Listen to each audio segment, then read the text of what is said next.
Welcome back to Cracking the Code of Spy Movies, where we decode movies one mission at a time. Hi, this is Dan. And I'm Tom. Today we're looking at a movie that goes beyond Bond in different ways. Yeah, it has gadgets, it has beautiful women, it has exotic locations, and it has a secret agent saving the world. Well, and like Bond, this secret agent preferred a cocktail, a wisecrack, a little hanky-panky, but he does like to have a nap before saving civilization. Hey, that's right. Today we're diving into the 1966 Dean Martin spy spoof classic, The Silencers, the first of 4 Matt Helm movies. Yeah, this movie was wildly successful in its day, and it launched a small 4-movie franchise. Somehow, it managed to turn a hard-boiled assassin from the novels. The novel Matt Helm is very different than what we see here.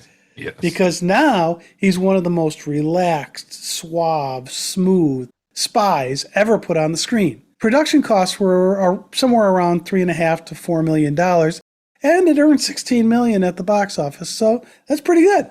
Yeah, not bad. All right, we'll talk about the original Matt Helm novels, how Dean Martin changed the character completely, the influence of James Bond, the gadgets, the music, the women, the villains, and whether The Silencers still works today. Yeah, now we've mentioned the fact that this came from the novels, and the character was created by Donald Hamilton in 1960.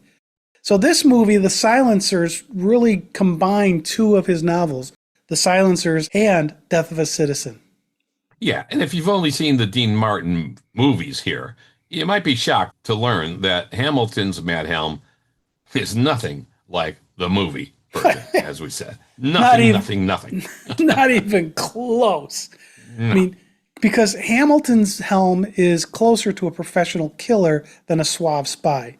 He's cold, he's efficient, he's deadly, and he's morally complicated. Yeah, go figure that, huh? All right, many readers compare him more to the ruthless side of Ian Fleming's James Bond than the cinematic Bond that audiences knew in the 1960s. Now, we did an episode on this very topic, the Fleming novel Bond versus the movie Bond, and which would audiences prefer today. So check that one out. Some critics argue that Hamilton's Helm is even harder and more realistic than Fleming's Bond. So naturally, Hollywood looked at this dark, gritty assassin and said, let's make a Dean Martin movie. Yeah, and somehow it worked. Now, we have to remember the time. By 1965, James Bond was everywhere. We already had Dr. No, we had From Russia with Love, Goldfinger, and Thunderball. Bond mania had just exploded. Yeah, and every studio wanted a spy franchise. Copy Bond, parody Bond, do something that relates to this successful franchise in the making. Hollywood looked at James Bond and said, how do we get some of that money? And that leads us to The Silencers. So where does The Silencer sit in all of this? Pretty close to somewhere in the middle of the pack of things. And we'll explain that as we go along here. Yeah, so I think, people think of this as a funny movie, but it isn't a full parody. No. And it doesn't take itself seriously either. No. It's really a comedy spy adventure. And this is the same year that Our Man Flint was released as well. Exactly. They were actually a month apart. Flint in January, The Silencers in February. So we can't argue that In Like Flint influenced The Silencers really. But a few of the exact same crew and stunt personnel did work on both spy spoofs.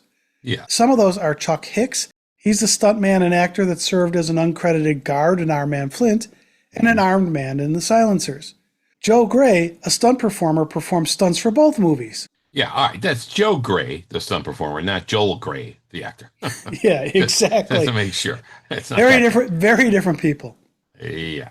Okay, so then there's also Saul Gorse, who is another actor and stunt performer who did stunts on both productions, and Tom Steele, who was a well-known stunt performer who also did both movies. Importantly, none of the same writers worked on both movies. Now, Our Man Flint was written by Hal Finberg and Ben Starr, while The Silencers was written by Oscar Saul, with uncredited revisions by Herbert Baker. Yeah, now we talk about this having a different style, because The Silencers was more of a lounge act version of espionage. A Vegas version, maybe, might be a way to put that. And if you're going to do that, who better for the lead than Dean Martin? Yeah, I mean, Dean Martin wasn't trying to copy Sean Connery in any way. He was offering audiences something entirely different. Yeah, he did. Absolutely. I mean, the entire movie rises or falls on his performance because he was doing it so different. Martin plays Matt Helm with complete confidence, though. You have to look at this and think, okay, this guy is cocky in his own way because he's confident. Martin had quite a range of acting abilities. He performed serious roles in movies as well as comedic roles. So here, he's charming, he's relaxed, he's funny, and seemingly incapable of stress, which is good for a spy. Well, yeah, and I think his whole portrayal, there's a huge difference between his Matt Helm and Connery's Bond. When Sean Connery walks into the room, he just dominates it. Yeah. When Dean Martin's Helm walks into a room, he makes himself comfortable. He's not worried about dominating the room. He's just there. Yeah, that's how he thinks. I mean, one of the funny aspects, I think, of the movie is that Helm constantly seems annoyed that spying is interrupting his social life. I mean, that's a direct smack in the face of James Bond, whose life was basically spying. Well, yeah, part of that is, I mean, with what they did with Sylvia Trench, you look at it, he couldn't get a social life. He had to be focused on the spying. But I like Dino's spy here because the world could be ending and Matt Helm would order another drink. Yeah. All right, let's get to a quick little plot synopsis. The movie is eye-opening. Well, in the pre-title, it is literally that. Yeah. You'll see it when you see it. Not many movies open like that. There was a movie, I can't remember the name of it, where they opened with an eyeball and they sliced it. We don't get that here. Now we see a bullet with Matt Helm's name on it. Now, movie-wise, this is 8 years before The Man with the Golden Gun and the 007 engraved bullet. Remember that. The novel by Fleming, which also had an engraved 007 bullet, was released April 1st, 1965, so this could have influenced this Matt Helm scene. The 4 agents who are issued the Matt Helm bullets fire them, and 4 bullet holes are shown on the screen, reminding us of the 2 circles we see at the beginning in Bond movies. I always thought those, of course, were the double O's in the Bond movies. Yeah, yeah, exactly. But we also have to remember, Scaramanga only needed 1 bullet with his target's name on it. He didn't need 4 of them. Yeah, well, each guys get 1 bullet here, though, so you never know. Then there are the dancing women, of course, and they get more and more unclothed as the title scenes go on. Yeah, so I think right up front, they're telling you, this is not going to be an uptight movie. I mean, You have to keep it loose here. And the dancer in that red dress is the amazing dancer, Cyd Charisse. She plays a character called Sarita that we'll find later in the movie, and we'll talk about her. Yeah, and I like the music. The Silencer song is an interesting one to get right up front here. It compares women to pistols and calibers and measurements. All right, we know that the movie is going to have guns and women galore. Not pussy galore. Women galore. Women galore. And then we see the insignia, intelligence and counter-espionage. ICE. That's kind of taken on a new meaning lately. Yeah. So, all right. So anyway, that's cool. That's what we're looking at here in the beginning of the movie. Yeah. Okay. So when we get through that sequence of the dancing, the movie really starts. And this is when Helm, now I'm going to shock you here, Dan. He's pulled out of retirement. Oh my gosh. Semi-permanent leave, you might say. Yeah. I mean, here, you got Derek Flint and Matt Helm getting pulled out of retirement within a month of each other. I mean, that's pretty amazing. Yes. The movie introduces us to a retired Matt Helm who's left espionage behind. Well, they have to work in Dean Martin as Matt Helm singing, of course. So while he's sleeping and dreaming, we see some women, and he is singing a song to each of them. If you know the song, If You Knew Susie Like I Know Susie. Dan, we said we weren't going to sing again. I won't, I promise. Well, there is one line he sings that says, "She made breakfast and the cover." What does that mean? Well, it really kind of means she's around for breakfast. I'm not saying anything. I'm not saying anything. And cover definitely refers to bed covers and sheets. So we get a campy and cheeky smack in the face right up front here, right away. So they sneak that one in. But when you Yeah. look at it, that's what it means. Yeah. All right. All right. Now you also get a little Get Smart TV series stuff here. I mean, there's these automatic doors that open and shut, and they kind of give you the feel of Get Smart a little bit here. But at this point, Helm is retired. Yeah, he's retired and he's become a photographer and he's enjoying life. And frankly, he seems perfectly happy staying retired. Well, if you see the type of photography he's doing, I can see why. And he's happy there until the government comes calling. Which is a classic spy movie setup, of course. Only in this case, the reluctant hero seems mildly annoyed that saving the world might interfere again with his schedule and his fun. The spy who came in from the cold when he got called out of retirement, that didn't work out so well. But here, a criminal organization known as the Big O, we're going to talk about that, threatens global destruction. Okay, Big O. It's not as cool as Zowie as a name, is Well, it? yeah, but every 1960s spy movie apparently required an evil organization with a ridiculous name. You get Spectre, Thrush, Chaos, Zowie, the Big O. And Dan, Yeah. I wonder what the Big O could refer to. Well, Big O, well, Tom, let's be serious here for a moment. Big O plans to launch a missile and trigger international catastrophe. That's what Big O is doing. Now we're in the mid 1960s. The space race was on between the United States and the Soviet Union. That was real. So space was a very, very popular topic. And nuclear confrontation and fear were real. So while the movie is comedic, the stakes are rooted in real fears. Nonetheless, these are popular topics, so the studios have to figure, let's cash in. Yeah, and That's I number think one. I think the fact that this was around such a popular topic is why these movies resonated. They transformed this anxiety into entertainment. They allowed audiences to laugh at dangers that felt very real. So it gave them an escape, even though we're talking about some potentially uncomfortable topics. Yeah. So Helm is tasked with stopping Big O. Tom, you were just wondering what the Big O might mean. Yeah, I'm not sure. I'm not sure, Dan. Yeah. Now, I'm not sure I want to go into it, but, actually, I will. Just a little bit.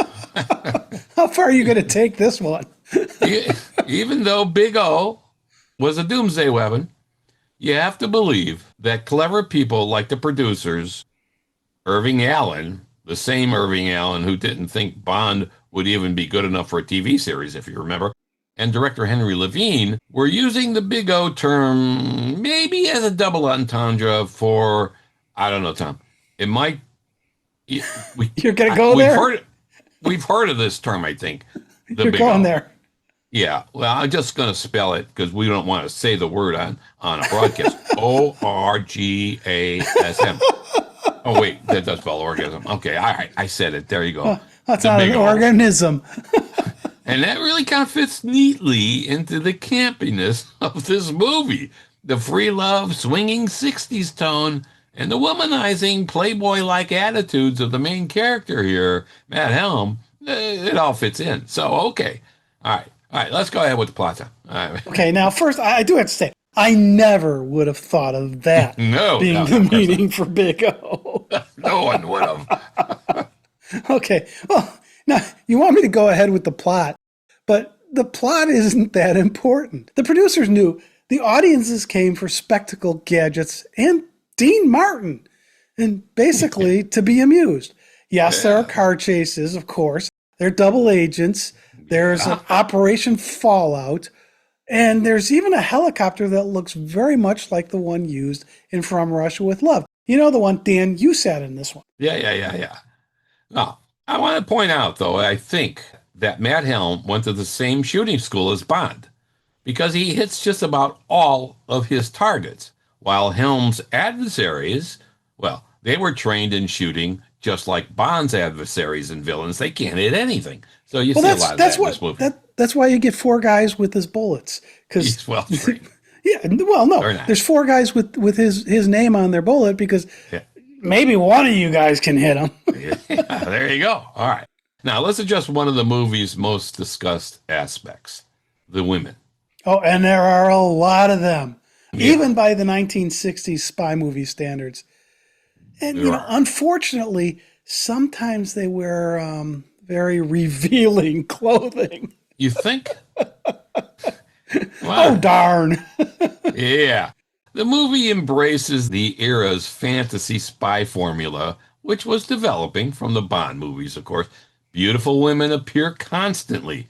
Hey, it's sold in Bond, so again, studios want to make money, right? And they take it a lot further. Yeah. Many of them are allies, of course. Some are enemies, naturally. Some switch sides. But of course, we have to have that because that's what good spies do to them. Some seem unsure of why they're even there. Well, yeah. Some are in limbo, it seems. Wait, did you we say are trying to figure it out. Did you say limbo, bimbo, or libido? I'm not sure what word you use. All right. They're limbo. They're in limbo. Okay. All right. Limbo. Today, portions of this movie feel dated, kind of like what we talked about with our Yeah. man Flint. I mean, including some of the dialogue here. There's a woman in his place, and she asks him, It's an Acapulco that you can't find here. Mexicans. whoa. But, Yeah. but at least Matt Helm believes in vaccinations. Yeah. That's in the movie. Yeah, and even It talks taking about it a step further, he's looking at a woman in her bra and said, Talk about a booby trap. That's a crazy holster. I mean, yes. So this is risque. It's dated. Makes me laugh, though. It's funny. And when Gail can't control a machine gun and she misses everything, she looks like she's a henchman. She flails around trying to fire.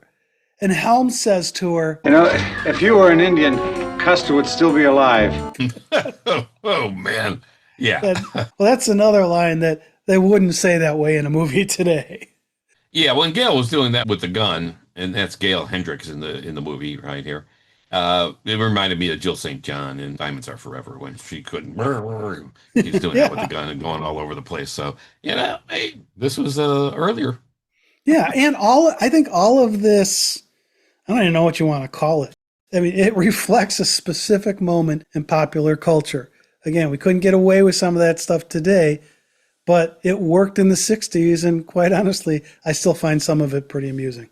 Yeah, we said it about our man Flint and in like Flint as well. But these were all reflective of the times, for sure. So yeah, it could seem dated, like Live and Let Die decades later seems dated now, but that doesn't make it bad. Absolutely. So let's move on to the cast of the Silencers. All right, let's start with Stella Stevens. Because if Dean Martin is the engine of this movie, Stella Stevens is certainly one of the reasons audiences actually keep watching.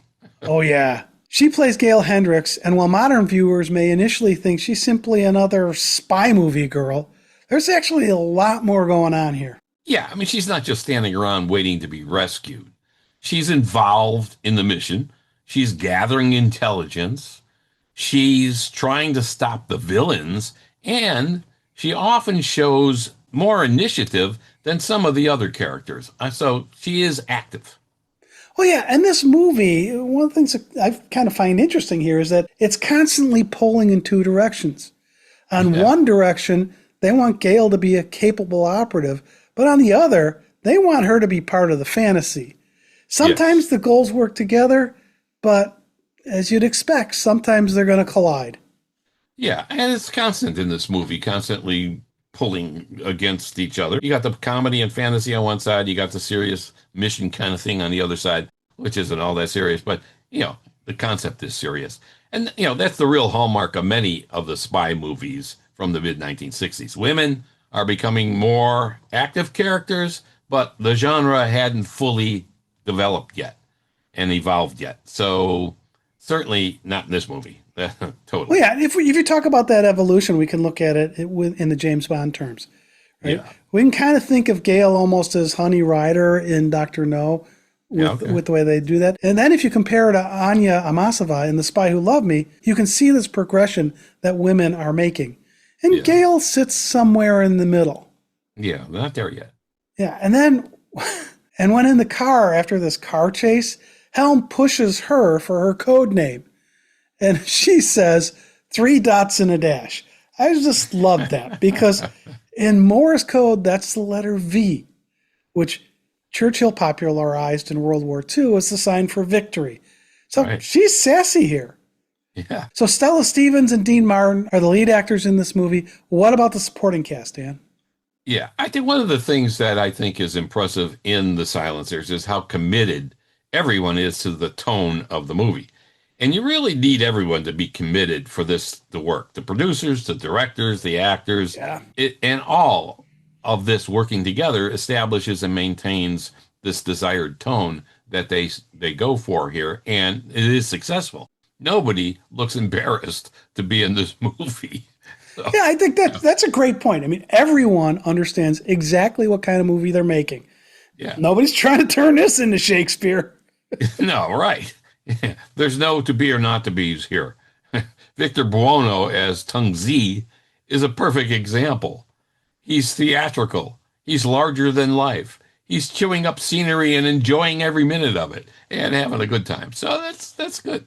Well, and you have to have that, right? This movie needs that. That's what the movie is. Because if Dean Martin is so relaxed and so just calm, the villain's where the energy's got to come from. And Buono delivers that. Yeah. I also like seeing Dahlia Lavi playing Tina, Robert Weber as Sam Gunther, and James Gregory as McDonald. These are very skilled character actors, and they help keep the acting level up a bit from some of the other roles. Their roles aren't huge. Well, I guess Dahlia Lavi's role is huge, but pretty big, these people raise the level of the acting in their, if you will, character acting roles. All right, we're gonna make full circle, which is a nice little pun, and come back to the big O. Oh, you're not going to talk about again, are you, Dan? No. Oh, you said it. Oh my God. All right.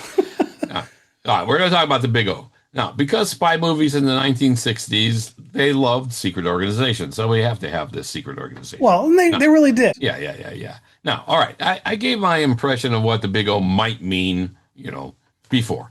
But I also think that it sounds less like a criminal organization and more like a breakfast cereal, really. I mean, it doesn't really sound scary.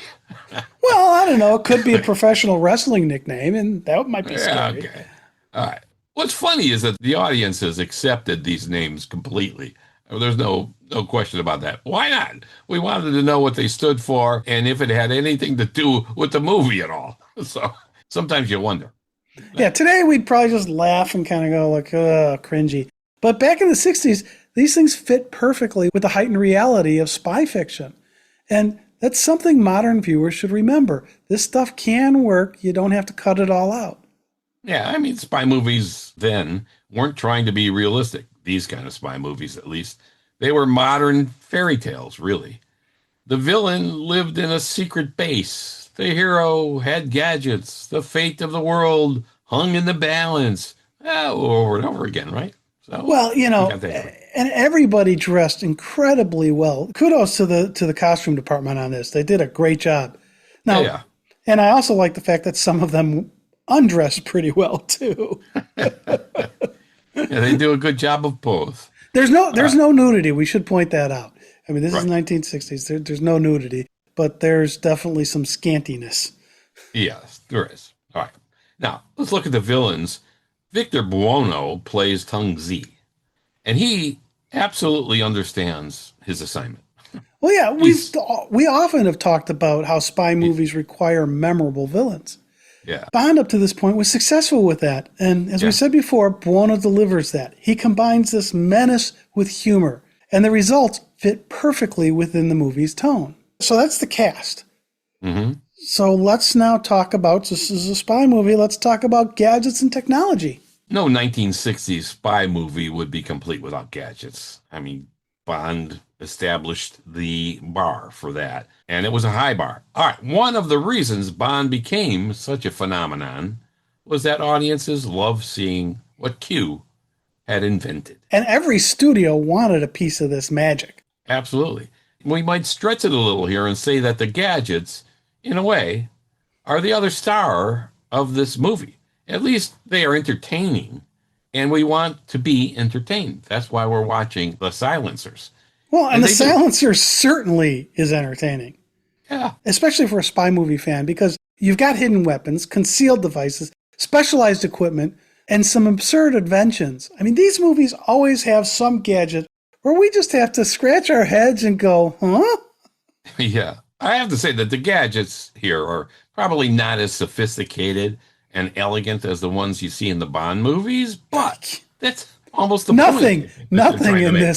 nothing in this movie is as elegant as Bond. No, but I have to say that I do like the reversible gun from Ordnance, which was the internal organization who issued it. I mean, that's a very cool weapon, and it's used several times in the movie, the reversible gun. So watch for that. That's a fun gadget. And they have fun with guns throughout the series. There's a really fun gun. It's a repeating bit in Murderer's Row. I won't get into what it is. When we talk about Murderer's Row, we can talk about it.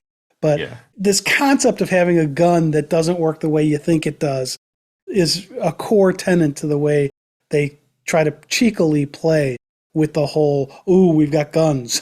Yeah. I mean, they make guns they're played actually for laughs here, which you say, which is weird with guns.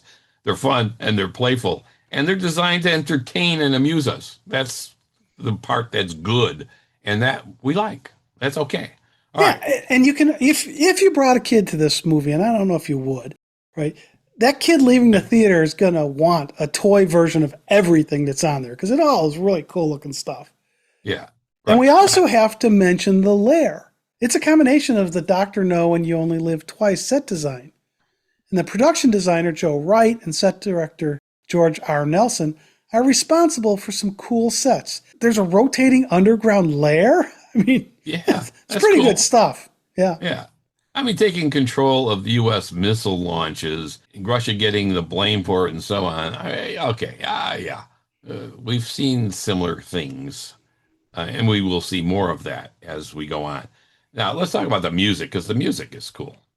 Yeah, I think it has to be front and center in this movie because of Dean Martin. So that makes one of its strongest assets its music. Of course, we get Dean Martin, and they play some of his songs along the way. And there are plenty of songs with lyrics throughout the movie that we can hear. So we said this before. It's a lounge act feel. And it's catchy, it's stylish, it's memorable, and the music works with it. Yeah, and I think they took every opportunity they could to get Dean Martin singing in this movie. I mean, you know. Well, a lot of it wasn't him like holding a mic and singing. No, a lot of it was that. the background. Stuff, but he sings a lot. Now, the score I think actually helps define the movie's identity. Not only Dean singing, but everything. Elmer Bernstein did the score. I mean, so you kind of gonna think, okay, this might be good because he did the Magnificent Seven, To Kill a Mockingbird, and so on. Elmer Bernstein is big, so it's fantastic. Now, it's less suspenseful music, I think, than Bond music. It's far more playful, and that's the intention here, is to make it playful. The Bond stuff is more serious. Here, it's more fun. I think saying it is more like a Vegas show is about as close as we can get to this, like you were saying. Yeah, I think that's a good way to put that. Yeah. That's pretty much this movie. Yeah. It's a Vegas show. So, for example, there's a dancer about 40 minutes into the movie in a lounge, and she was, she had an outfit on with very well-placed tassels. I don't know if you remember that scene, Tom. I do remember her well. Completely out of your mind, I'm sure. I remember well. She had very well-placed tassels on her skin-tight, one-piece looking kind of bathing suitish kind of thing here. I mean, very well-placed. You had to think that through. So the costuming there was very good.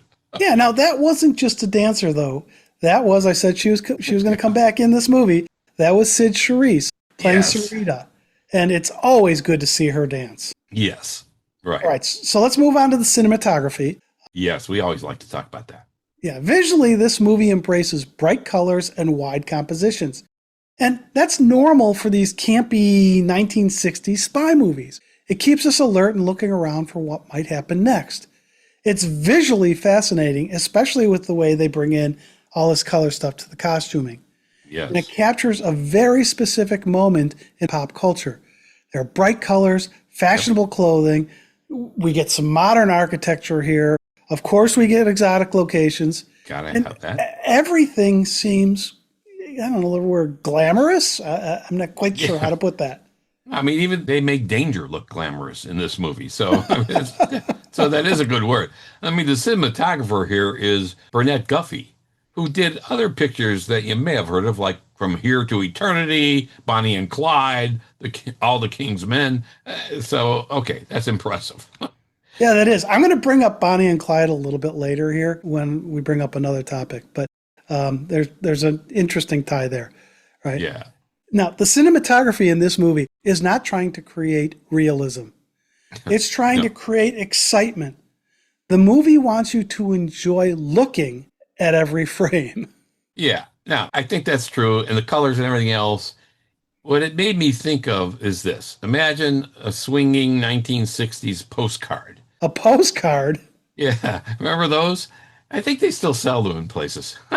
It just sums up this movie. I had a lot of images on this in my head. So I did look around to see, okay, let's see if we can create a postcard based on this movie. So I went to AI and we created a couple of postcards, and you can see them on our YouTube channel version of this.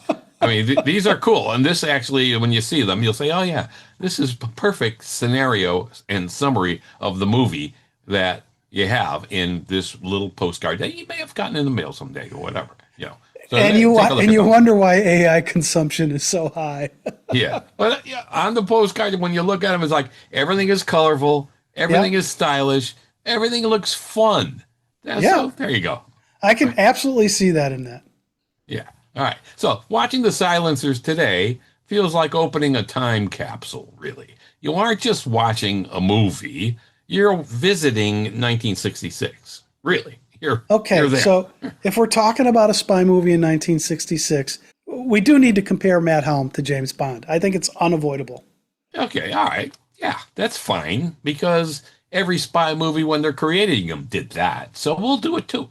All right, so here's a stab at it. Bond is disciplined. Helm, he's carefree. Bond is professional. Helm is more or less improvisational.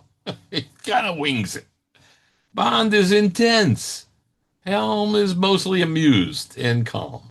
That's a couple of things. And what's cool about that dichotomy is that both approaches found audiences.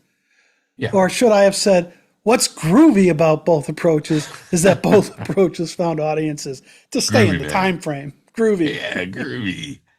It's like a downtown movie. All right. So why did audiences like this? I mean, this was a whole different thing now. You're going to have spoofy spy movies in the 60s.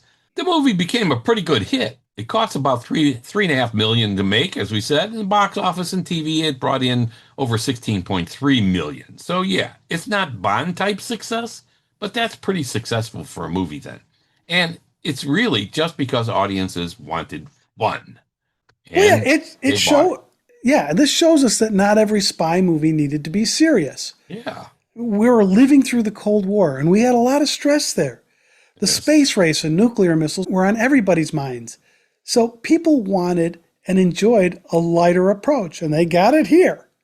Yeah. So we get another movie here in the 60s that has beautiful women and spies, kind of like the Flint series. So it's not necessarily going to age well, but I do appreciate it. Rather than developing relationships or characters, many scenes use women as punchlines. So there are scenes where Helm makes advances or flirtatious comments that modern audiences might view as inappropriate in a professional setting. Now, same with attitude. Some attitudes, too, were like this. Women primarily were defined by their appearance. And so, yeah. And there was a lot of good appearance in this movie. Yeah, a lot of good appearances.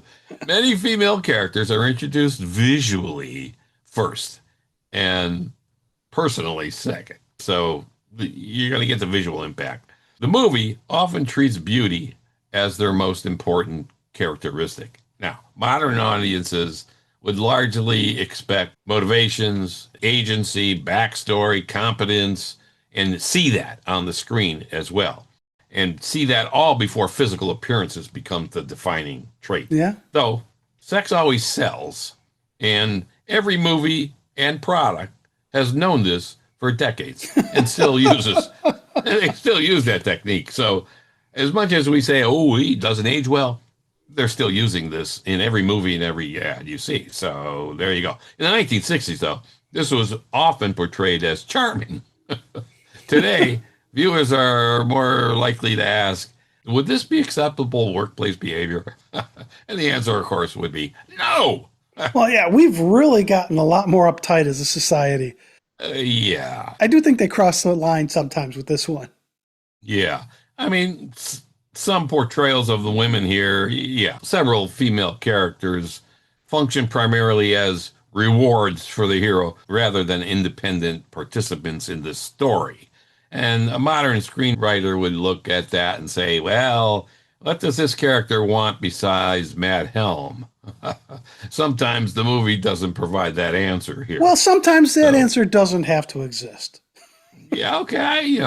There are times of that. And I'm saying people that are going to critique it are going to look at this kind of stuff. Yeah. And of course, we have the frequent damsel scenarios. We have seen that from the Bond movies and before Bond and everything else, the damsel in distress. Here, a number of women require rescue by Helm. So you got that. And compare this to later spy heroines like Anna Amasova, Xenia Onatopp, Ilsa Faust, the Atomic Blonde, who often drive the action themselves.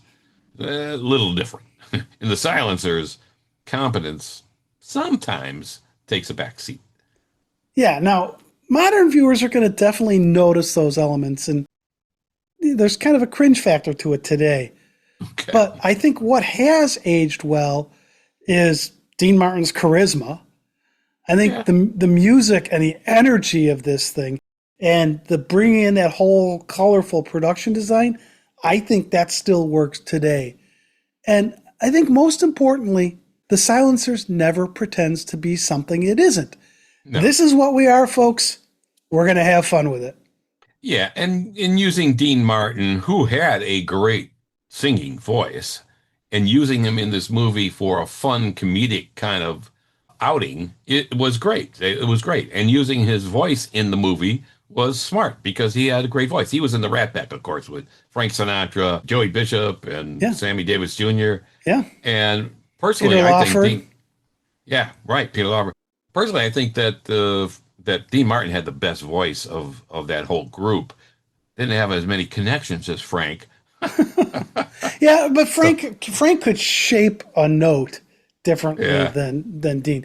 Just Dean as a pure voice, I would agree with you, but I still prefer the way that Sinatra would shape his music. Let's look at The Silencers and see if it really had any legs. Does it have a legacy? But there were lots of legs in this movie. All right. The success of The Silencers led to 3 sequels. There you go. Murder's Row, The Ambushers, and The Wrecking Crew.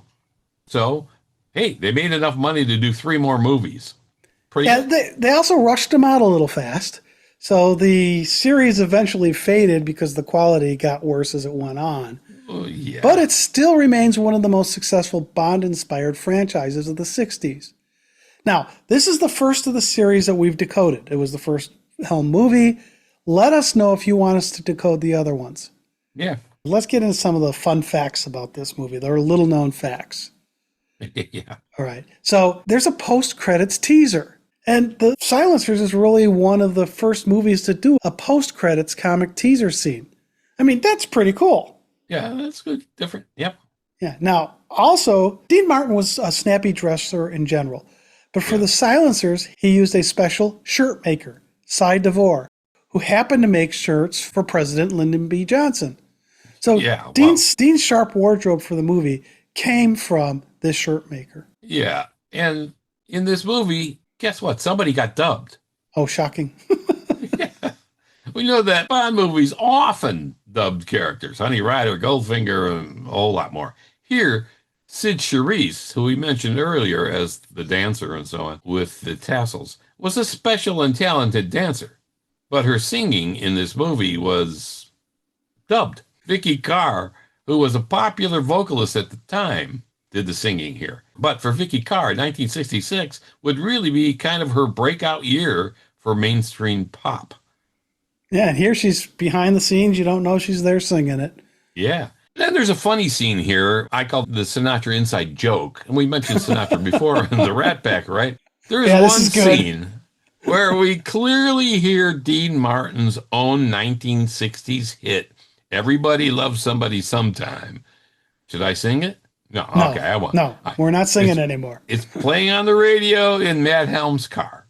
But just before we hear it, when Gail Hendricks, Stella Stevens, turns on the radio, a Frank Sinatra song is playing. Come fly with me, let's fly away. After hearing a bar of it and says, Oh, turn him off, he's terrible. Some exotic booze, there's a bar in far, far. Everybody loves somebody sometime. Now, there's a guy that can sing. I'm laughing at it now. It made me laugh out loud when I watched this because that was well placed. he and Sinatra were good friends. We talked about the Rat Pack, yeah. And this was at the tail end of the Rat Pack influence. But this absolutely works as a really good joke. Yeah. And there are some other clever dialogue exchanges as well. Mm-hmm. I mean, after he and Gail are driving and drinking, literally, which you shouldn't be doing. No, never do that. We get this exchange. There's a lot more where that came from. I just don't think you're being clever. Thought I couldn't drink, couldn't I? And then when Helm asks Gail about Operation Fallout. What's Operation Fallout?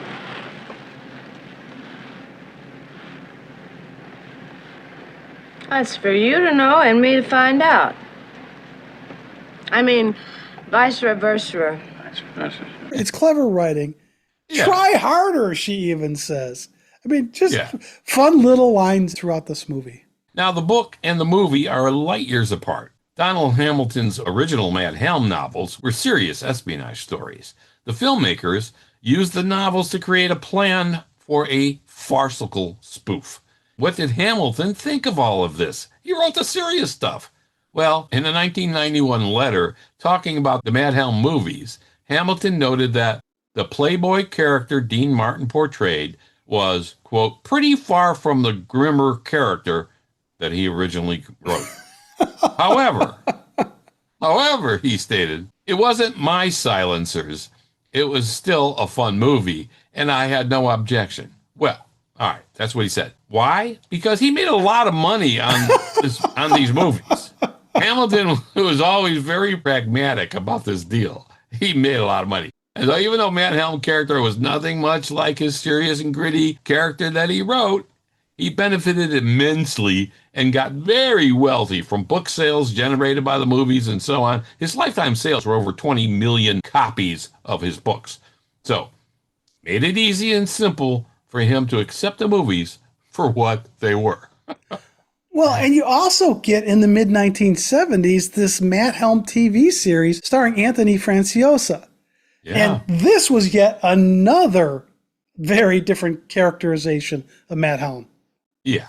All right, so back to the movie scenes. There's a scene where Matt Helm is checking into the Phoenix Hotel, and Andreev, Roger Carmel, is lurking in the foreground. The hotel newsstand is immediately behind him. The newsstand shelf is lined with books from Donald Hamilton's Matt Helm series, including The Silencers and The Death of a Citizen, on which this movie was based on both of those books. I thought that was pretty good. I totally missed that one. I'm going to have to rewatch it just to find that. Yeah, right. That's good. Now, there are a couple other things I think we can kind of end up with here. And a couple of them are quick influences with James Bond, and one was what I thought was a really good gag. There's a scene that starts out just like a scene from Dr. No. Matt Helm comes back to his room and he realizes someone is in the other room. He opens the door and a beautiful woman is standing there in one of his tuxedo shirts. And that was so close to what we saw in Dr. No with James Bond and Sylvia Trench. Yeah, it's good. All right. The next one that I kind of like, and there's a James Bond tie, and there's also a foreign correspondence tie here, is there's a camera that Helm has that fires projectiles. I wouldn't really call them bullets. They're projectiles. Mm-hmm. And we talked about that kind of thing in our decoding episode of Foreign Correspondence. But we also, in License to Kill, get a camera that converts into a rifle. Yeah. Was that based on Helm's camera in this one? I don't know. I mean, James Bond got to drive an Aston Martin DB5, and Goldfinger Matt Helm gets a customized 1965 Mercury Colony Park station wagon. Now, wait, I got to say, very, very different feels to the automobiles these guys are driving. Yeah, but this station wagon, though, was modified by legendary Hollywood car customizer George Barris, best known for the original TV Batmobile. And there were some nice things to it. It kind of met Matt Helm's needs. You'll have to watch the movie to understand all of what this station wagon could do. What needs could Matt Helm have that a car could help provide? Or a station wagon? I don't want to give that away because it is funny when you see it the first time. Now, locally here, Dan, we have something called the Volo Auto Museum. Yes. And they have the 1966 Batmobile. I believe they have the car from Bonnie and Clyde. I thought I had read at one point they had Dino's station wagon. And I'm not sure if they do. That, we got to go see it. Yeah, we're going to have to call over there to see if they do, because it's not terribly far from where we live. No. We should see it if they have it. And we'll let you know. It's a little bit of a drive from the city of Chicago, but they've got some pretty interesting stuff there. Yeah. All right, let's go do that. All right, now let's have our final verdict here. How is this as a serious spy thriller? No, it's not. No, it's not great as a serious one. All right. As a Dean Martin entertainment vehicle, yeah, it's excellent. It's terrific. Well, and I think if you're looking for a 1960s spy mania movie, this is essential viewing. You'll see where a lot of spy comedies got inspiration. And that's something we like to see in our spy movies. We like to see movies that inspired other movies. And I think it's a fun watch. It's not necessarily the strongest spy movie plot, but this is definitely you get what you're expecting. This is a movie to showcase Dino and that suave, calm demeanor he's got. Yeah, I think I'd give this 4 out of 5 martinis. I think, I could do 4 with this. Yeah, see, I think that's a little high. I'm thinking about movies, like Spy Who Came From the Cold and stuff like that. This is definitely a different feel. Like so this might be a 3 to 3.5. Then I'm going to call, you said martinis, I'm going to say 3 to 3.5 exploding gadgets out of 5. Okay, all right. Let's just not mix up our martinis with our exploding gadgets, though, Tom, because that would be nice. Yeah, start drinking martinis and then start taking out exploding gadgets. Probably not good. Nah. All right, that's our look at the silencers. Don't forget to visit SpyMovieNavigator.com, where we decode spy movies from the classics to Bond and beyond. And all of our podcasts are on that website, SpyMovieNavigator.com. All right, until next time, keep watching spy movies, and we'll keep cracking the code so you can listen and discover. And remember, in espionage, trust no one except us. Thanks for listening.